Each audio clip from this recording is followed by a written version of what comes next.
Hi, so today we're going to talk about the Kundalini.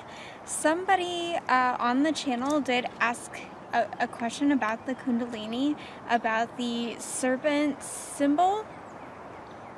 And my understanding with that is just about the serpent and whether that is a positive representation of the Kundalini, and whether that is of a positive intent, or if possibly that symbol is infringed upon and is like a misinterpretation of it. So I'm just gonna first off explain what I understand the Kundalini to be, and then I am going to channel I'm going to channel, I think, the Arcturians, because the Arcturians are pretty good at explaining things in a clear way, and see what they have to say about the Kundalini. I'll be honest, I'm not sure if I have had a Kundalini experience or not. I will just explain what could have been the Kundalini, my personal experience. So one time I was meditating to some music, and I was doing some movements, and I did feel some shaking going through my body. And another time I was meditating, just meditating, and I was laying down on the floor, and I had all this white light, like it was like white energy around, and I saw white in I had my eyes closed, and I just saw white light. And yet again, I had this like euphoric shaking, but it didn't really feel like going up my spine, so it felt like all over, like just all over my body. You may have remembered my story if you've been watching my videos about one time around Christmas time. I did have a very interesting experience in which I had just energy coming through for hours and hours, even through the night. I had just energy. It was like electric. I don't know how to explain it, like electricity kind of energy just running through me. And maybe I should make a separate video about that. But I'm not sure if these were Kundalini experiences. But the way that they describe the Kundalini, and my understanding, is that it starts down at your the root chakra, and then it is like this energy that runs up through all your chakras, running up, not down but up. And this can last for a very long time. It can be seen as a permanent thing, I'm not quite sure. And Adrian will be asking some questions here to see how this works, because I'm not even sure, how do you know that you've had a Kundalini experience? What do you know? How do you create it? These are questions that we have. So after reading the comment, I did some research. Okay. And what's interesting is people say different things. So some people say that you have a Kundalini experience, and once you have it, you've had it, and there's no going back. And other people say that you have it and it doesn't last, and then you have to redo it again. And when I tried to search about this symbol specifically, I could not find hardly any information. But one thing that I did find is that when they use this symbol, it is to do a reiki attunement to awaken your Kundalini. And when they do that, they actually start from the crown. So they worked it down and then they work it up. So I just wanted to point that out, because you said that it's about coming up. And most people say it is just going up, which is why I thought it was interesting that with the Reiki attunement, you do the crown down to the root, and then from the root back up to the crown. Right. And there is the violet breath in Reiki, but I believe that the reference was about another symbol. I'm yes, not... it's a different symbol. I found the symbol. It is usually called the flame serpent symbol, like they said. Someone was commenting that it's strange because normally the Reiki symbols are given the traditional name, but this symbol is always called the flaming serpent symbol. But then they did say what the other name is that you could call it, but I don't remember. So I'm not familiar with this symbol. I am familiar with the Usui, Reiki, and then I am certified in Raw, Reiki, and alchemy, angelic healing. So I am unsure about this symbol. So I'm embarrassed to actually say that I do know this symbol, and I wasn't making the connection that this was the symbol that my sister was actually referencing. And this is a Karuna key symbol. However, I was thinking of it, the way that I was taught was that this symbol is used to balance the chakras, and I wasn't taught that it was a Kundalini activation symbol, which it may be used in that way. However, I have never used a symbol in that way. And I don't really use Karuna Reiki that often, so I just need the side note, disclaimer, I do know this symbol, however, I never used it in that way, and my sister was saying that it's the flame serpent, but I was taught that it is the fire serpent symbol. So, just so you know about that. Although they do talk about the serpent, and I understand that to be because the Kundalini seems like a serpent kind of energy, like it running up you like a snake.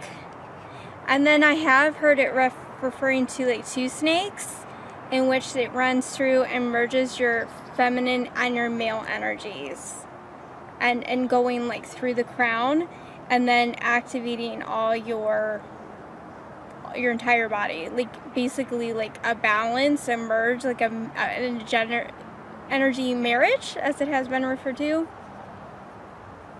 So I'm unsure. I'm gonna be honest, I'm not an expert on the Kundalini, so this would be interesting. The other thing is that with the symbol, it sounded like that's the only use of the symbol. Like it's only used to attune to a Kundalini awakening. And what I read just said that you did the symbol, like I said, down the spine and then up the spine. But a book that I read on Reiki some years ago said that you could do Reiki to awaken the Kundalini, but it was talking about a pressure point on the back of your spine. So I find it interesting that there's two different ways, at least in just Reiki alone, to awaken your Kundalini, and then knowing there's Kundalini yoga as well. This way it makes it interesting to know if they're different and how that works. And another thing I forgot to mention is you saying that you're not sure if you had a Kundalini experience. Other people said if you have a Kundalini experience, there's no question, there's no way, because your life changes so much when it happens that there's no question at all. So we don't really know. There's controversy. So yeah, and some people say that you shouldn't force the Kundalini experience, that you shouldn't do, because it can be dangerous if you're not ready for it. So let's get into the channeling and see just what they have to say about this, and you know, what we can expect if we do have a Kundalini experience, and what we can do to possibly have one, and to know if we've had one. So let's get into it and see. Unless you have anything else. No. No? Okay. Just making sure. All right.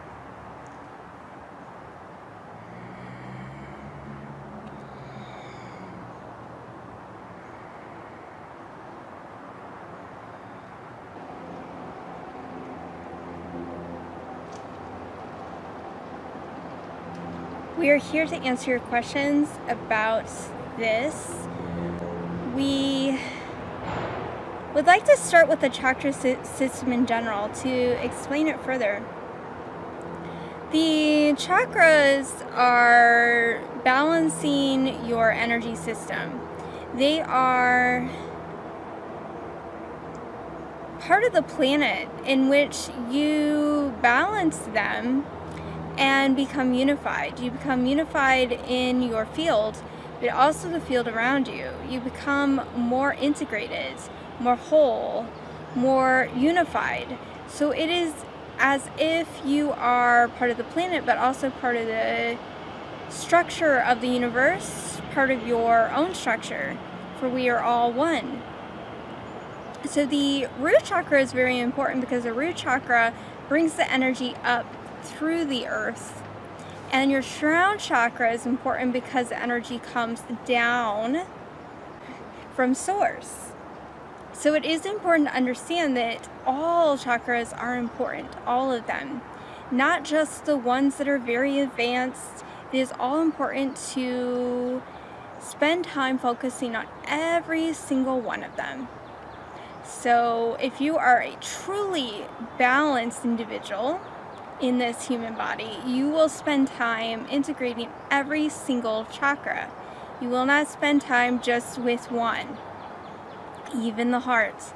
Although many will focus on the heart, it is important to focus on all of them and to see them all unified together, because one affects the other. If one is out of balance, the other one will be out of balance. So it is important to clean and clear them all.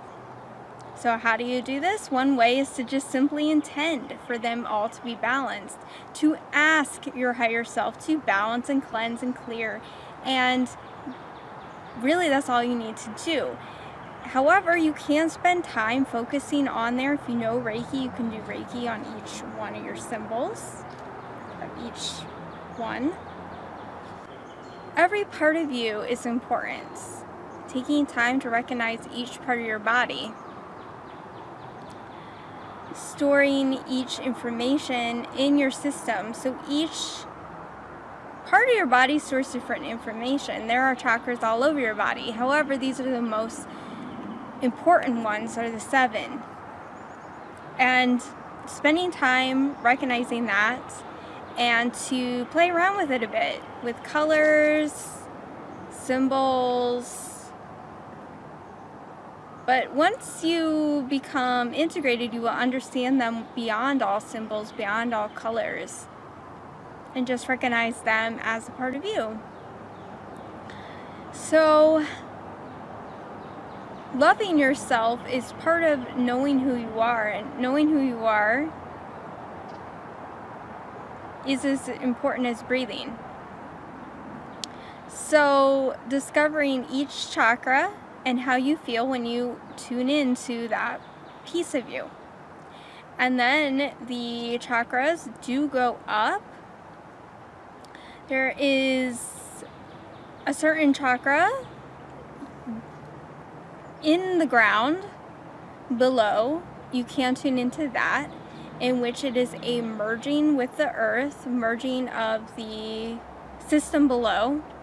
And then there is one beyond the crown, and then there's one beyond that, and one beyond that, and so on. There are multiple chakras up above, and you can tap into about 4 of them above your head. There are more, but you may not be able to tap into those until you are fully online. But we explain this to understand the Kundalini. So the Kundalini is a certain energy that fills your body. It is a certain energy that fills your body through the body and integrating your body as a whole so that you are fully present, fully integrated, and fully loving. So once you are capable of this, you can be, life just changed. Life is seen differently because your energy is different. You become merged and balanced within yourself.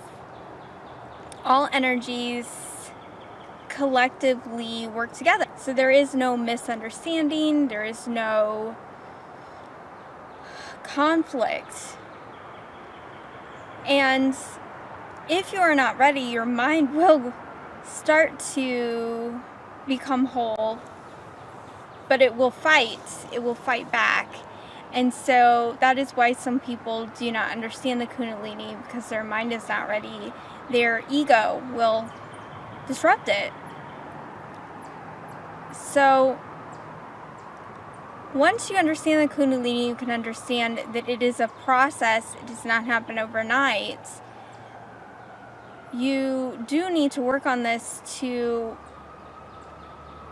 become more balanced. Do not do it overnight. This can be a fun activity, but it doesn't last. Once you do the Kundalini for making yourself have it, such as a certain exercise or such, and becoming in tune with that, it does not last. When you are balanced, you can then balance the body.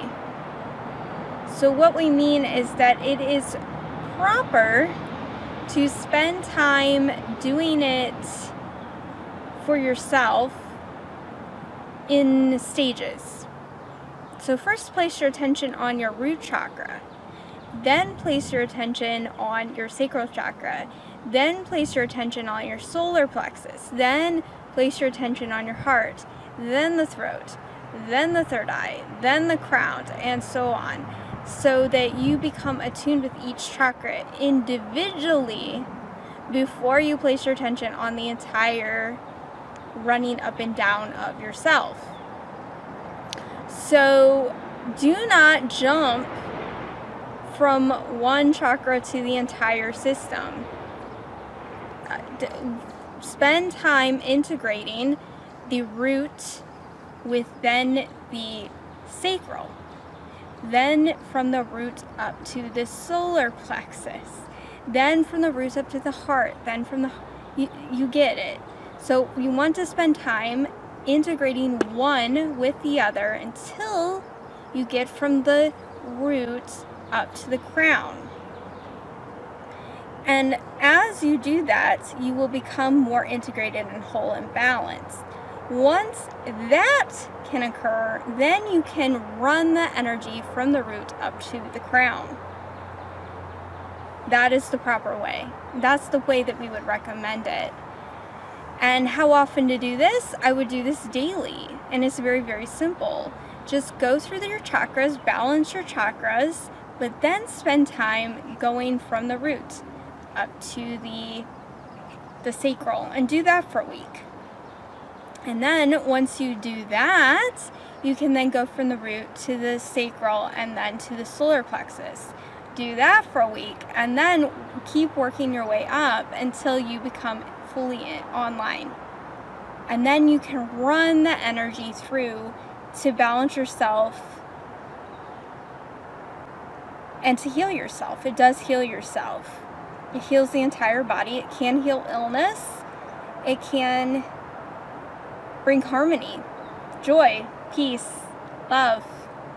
It is beautiful, and it is something that you would then do on a regular basis. And some people say that it does last forever, but that is life. Once you reach a certain level, you usually stay there. You can jump from a little bit above and then go down, and you can regress. But mostly, when you are at a certain level and you've really taught yourself that, you will stick and stay to that level. But if you want the Kundalini experience on a regular basis, you would just run the system. Just say, I'm running the Kundalini. Kind of like you're running a program. Running it now. After you have spent time integrating each chakra together. So how much of this doesn't make sense? Any questions?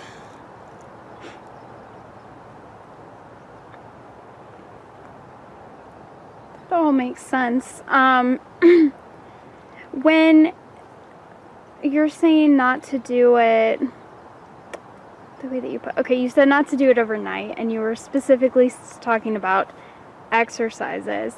But say if you have already balanced your chakras, why not? You're saying do it in stages, but would you advise... We are not exactly talking about balancing the chakras. I want to be clear here, is that we are talking about integrating all the chakras together. So it's more than just balancing, it's merging them.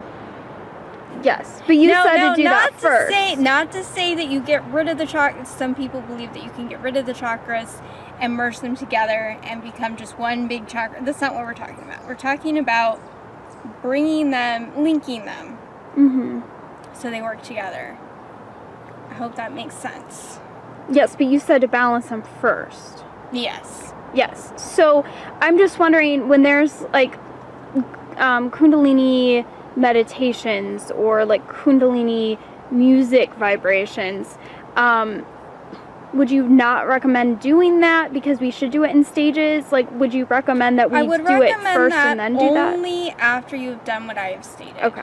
Only after you have, first off, gotten into the habit of clearing and balancing your chakras on a regular basis, and then gotten into the habit of linking your chakras, working your way up in stages. So you would not go from first grade to college, correct? Mm-hmm. Yes, it is the same. Start with the first grade, work to the second, third, and so on, until you work your way up to the crown, and then you can run the entire system. People are trying to do something that they don't understand, basically. Their information is not online to fully integrate. It's like trying to run a computer when you don't know how to run it. You don't know how to work it.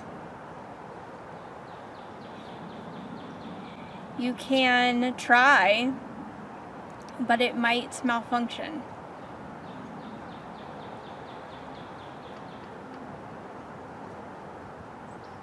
It might be pleasurable for a time, but it doesn't work long term.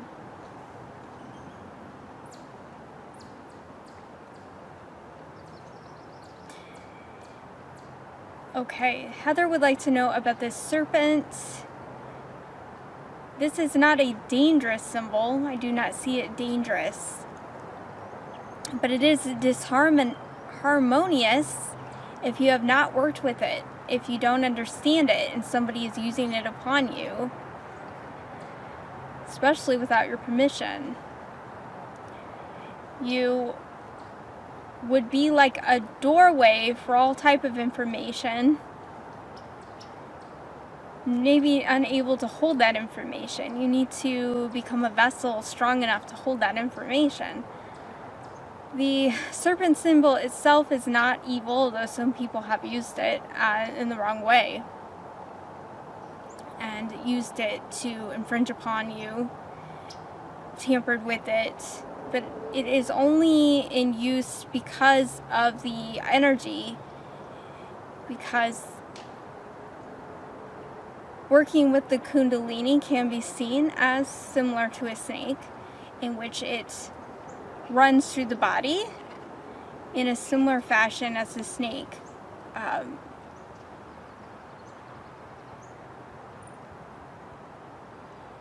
The snake is a symbol. It is similar to the symbol, but the planet has misused that symbol, taken advantage of that symbol, and represented it in a way that places it from one thing to another. It defines things that are inaccurate. Do not use it inaccurately and you're fine. Does that make sense? Was the snake symbol purposefully used in the Bible to make people shy away from the Kundalini idea? No, not the Kundalini specifically. It is more a representation of evil, and we could get into that, but that would require much time. Okay. It is a representation of certain aspects of yourself, and that would take time. Okay. So, have we made sense? Yes. Do you want to know anything else? Yes. So the fire serpent symbol specifically with Reiki. So obviously that's, pushing it through when you aren't ready. But not necessarily. Okay. Not necessarily. It depends.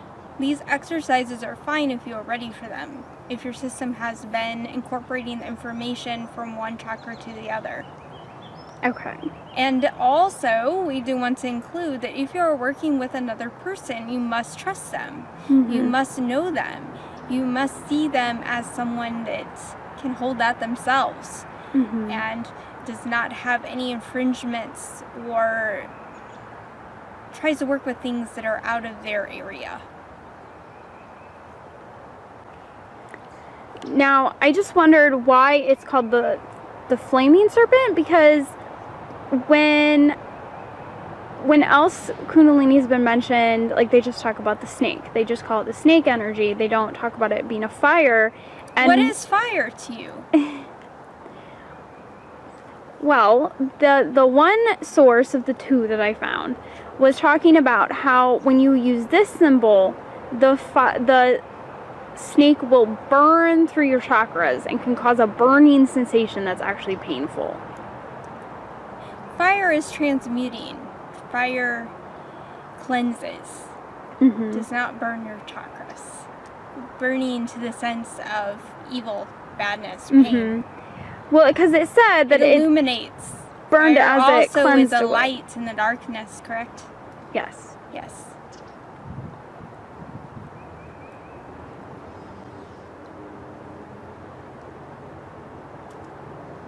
How much of that made sense?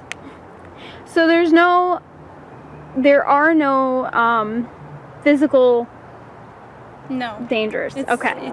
If you have a sensation that is of displeasure, that is not in agreement with yourself. Do not do this practice. That's a disservice.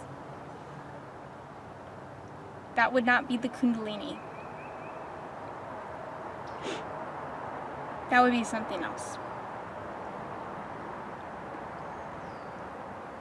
It's a misrepresentation of it. Mm-hmm. So would that possibly be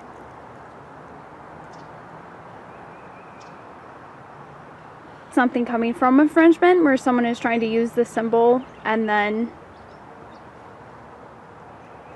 like saying that it's for Kundalini but then doing something else? That depends. You are describing something that does not make sense. They may believe it. They may see it as truth, but that does not mean it is true. We would have to go into their collective agreement to see that information, to see if it is infringing or not. We are not willing to do that. Okay. But I would say that it might, depending on the source.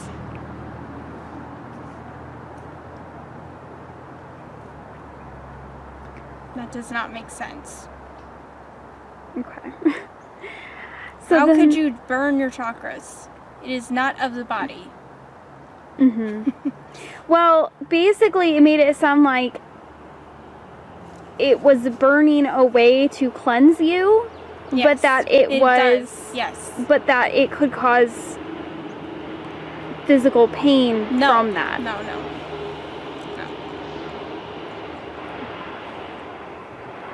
There is a difference between the emotional body and the physical body, and they do run together, but it does not cause pain, harm to the body. And there's no way for the energy to really cause harm in that way.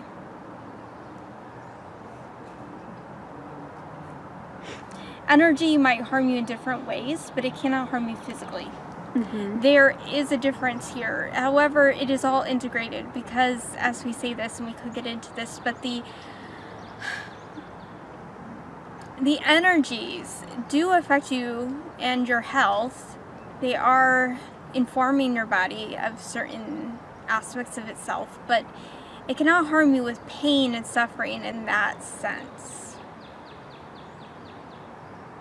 It would not be like a knife that jabs you.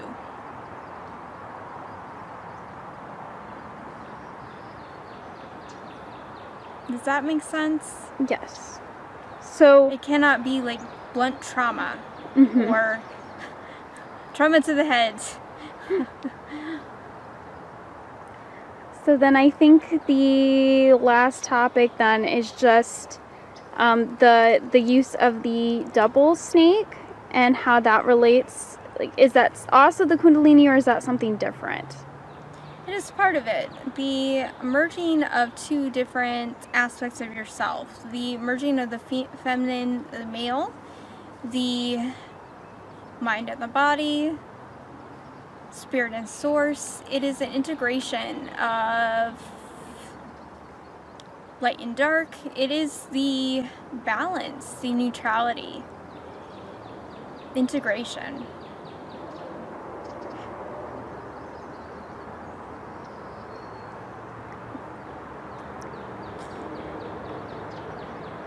Anything else you want to know? Okay. I didn't know if Heather was saying something. So do we integrate that by doing the chakra integrations, or is that separate? And Good question. Is there any harm in doing like a masculine feminine integration before doing the chakra integration then?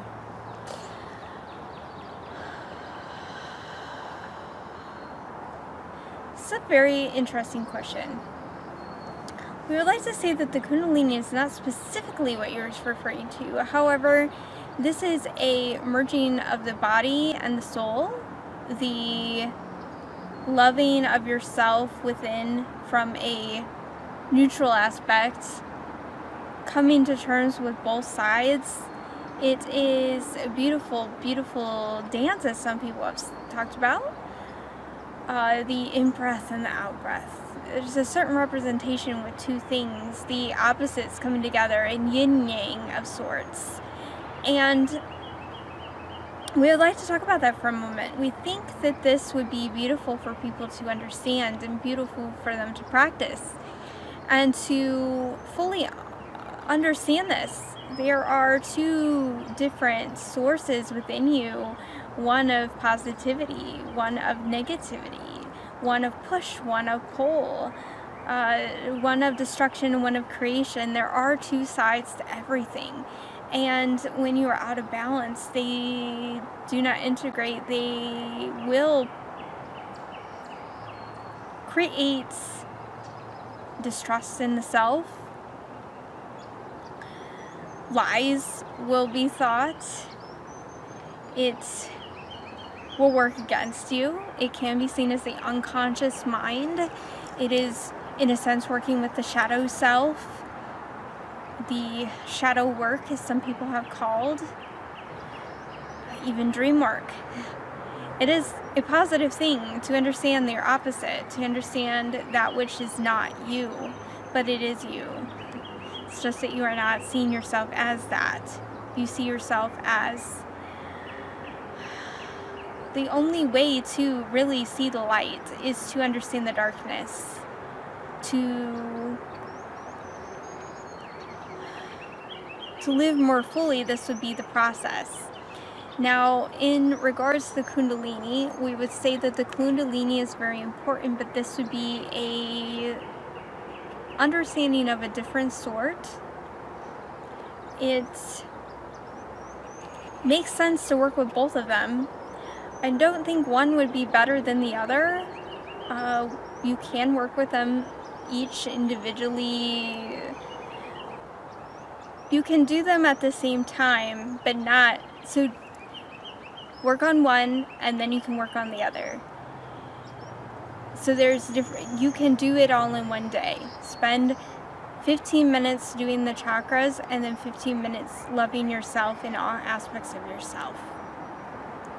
And people have done this. They have seen snakes running through their bodies,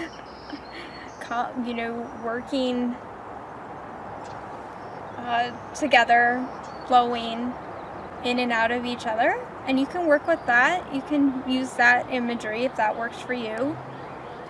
All this is imagery, and you do not have to work with this imagery to use the process.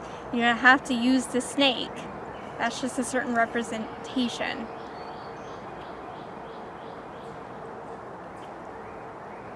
What of that do you have questions with?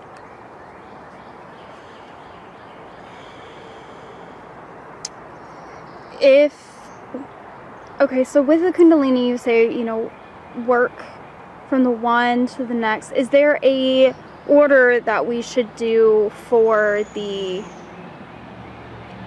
other integration? Like, should we do specific areas in a specific order? No, this is not part of the body. We would say it is part of the soul, working with information that you have, understanding the two sides of yourself, becoming one. It is similar in the neutrality. You want to come back into balance. Non-judgmental state of piecing yourself together. Just understanding yourself, that's all. Just understanding yourself.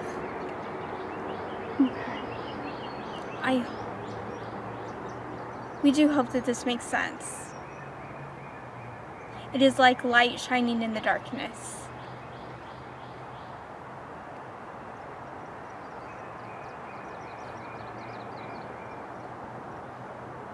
Yes. There's no peace without war, meaning only to look at war itself before you look at peace. Then you will really understand peace. Notice yourself. Notice the mind. Notice the emotions. Notice your history. Notice yourself. Notice and observe with love. Neutrality. Bringing it into you, and then it will be unneeded.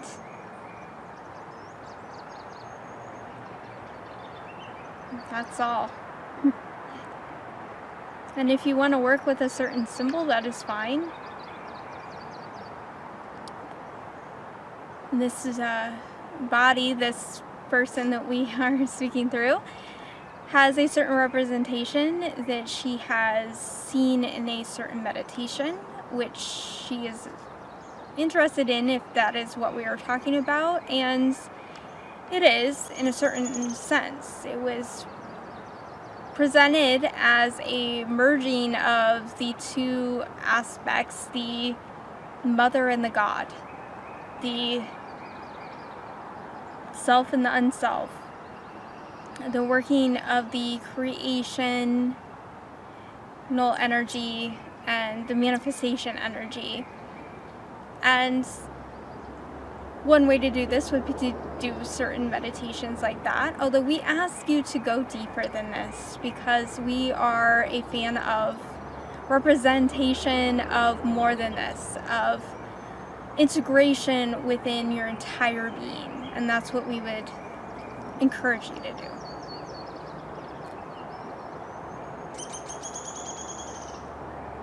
Now what do you have, if anything else? If Heather doesn't have anything else, I think we're good then. All right. We love you, we thank you, and we leave you with love. Thank you. Okay. Wow, all right. So I guess I have something to do now besides balancing my chakras. I'm going to start to do that. Working with each chakra to merge. Yeah, so first you balance all of your chakras, and then you would focus on your root. So what they mean is you pay attention to the energy coming from your root and that pure energy and recognizing it. And now I forget though, did they say to just do that for a week or just spend a week each time when you're merging it? So like you would focus on the feeling of the root, and then you would go to the sacral and merge it, or and spend a week on just that, or you do a week on the root before you merge at all? I think first off you want to just make sure that you understand how to balance and clear your chakras. That's the very first thing. So if you're not familiar with that, spend a week just balancing and clearing your chakras. I would understand. It's like that's what you really want to understand, is even just the chakra systems first off and how they feel, balancing them. And then before you do it, every day you do that. And then I would say, yeah, Adriana, so you would, I think it's just, then you could do the root to the sacral the first week. That's what I thought, but then I thought, well, maybe that's not what they said. And then the root, sacral, solar plexus the next week. And then you would do root, sacral, solar, heart, and then see how you keep, it's like you would add a bead.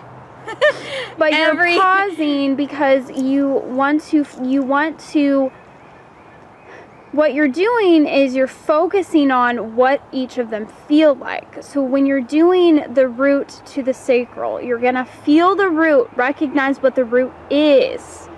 Then go to the sacral, feel the sacral and know what that is.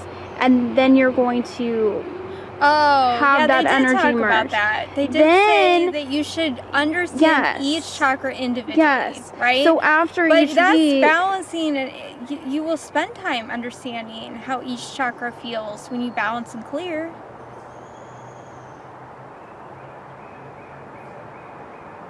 But isn't that how you would merge the energies? Is recognizing what the one is, what the other is, and then what it is together. I understood it as like the root energy coming up to after you balance your chakras. Like you did all the 7 chakras.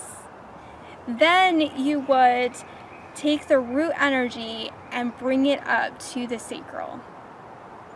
Like you would kind of the Kundalini, right? But you're only bringing it up to the sacral. Then you can bring it up from the sacral to the solar plexus. Does that make sense? Yes. Yeah. So I don't get what your question is. Nothing. I was just saying to feel the sacral before you bring the root up to the sacral. That's all I was saying. I was just saying so that you recognize what the energies feel like separately, and then you recognize what they are together. Yeah, okay. I don't know. You would understand the root as you bring it up to the sacral, and you would understand both of them at the same time, I think. Okay. Oh, they never answered if I had the Kundalini. If that was the Kundalini. Oh, well, you didn't ask. Oh, I could ask real quick. Well, they didn't. Okay, yeah. I guess I could ask my higher self. Why don't you just do that? Okay.